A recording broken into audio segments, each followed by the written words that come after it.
If you ever wished you had more willpower around food, I get it. I used to think that was my problem too, until I had one of those aha moments.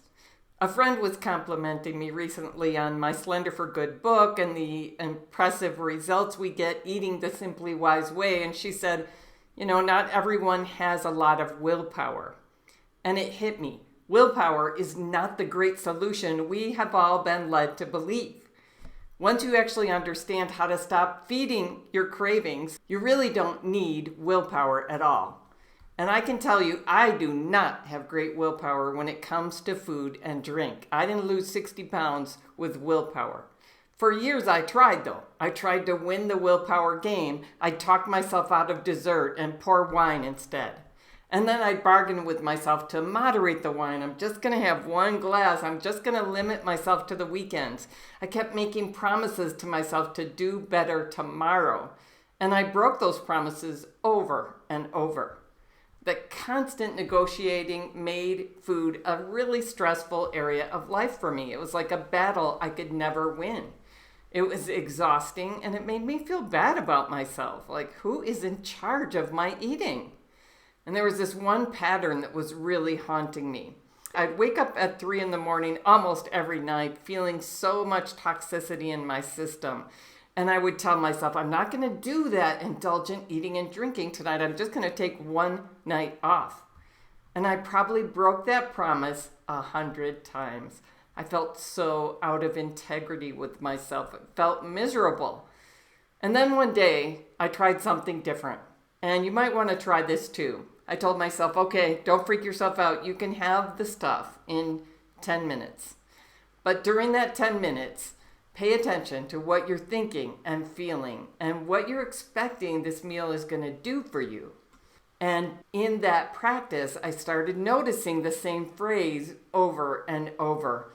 I deserve this. I wasn't going to have this, but I deserve it. So I started getting curious about that whole idea. And I realized I only said I deserve this about things that were bad for me. That hurt. Because what I truly deserved was competing with this way of eating and drinking. I deserved to feel amazing in my body, to be able to spend my weekends doing fun activities like hiking in the Rocky Mountains or dating great guys. I deserve to feel proud of how I cared for myself, and I deserve to feel confident about a healthy, active life for decades to come. I deserved so much better than the most indulgent, least nutritious food and drink every day.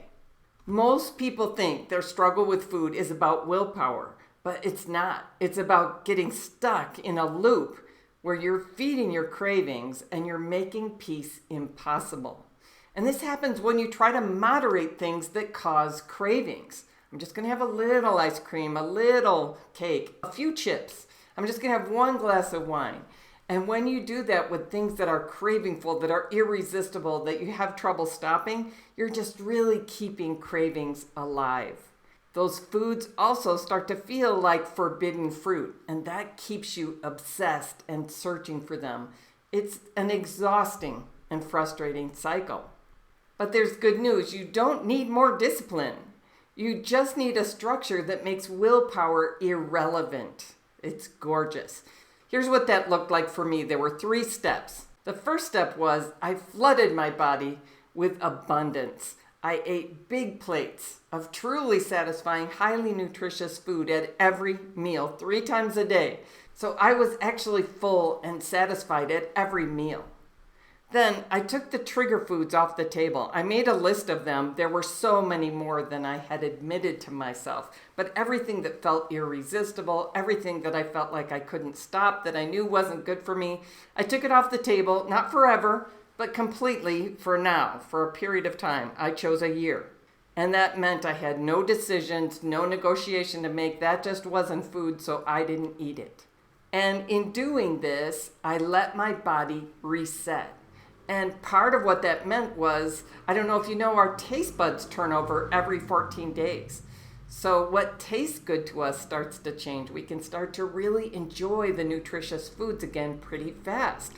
Our gut microbiome starts changing. So a lot of what was making us crave the bad stuff starts changing in our body.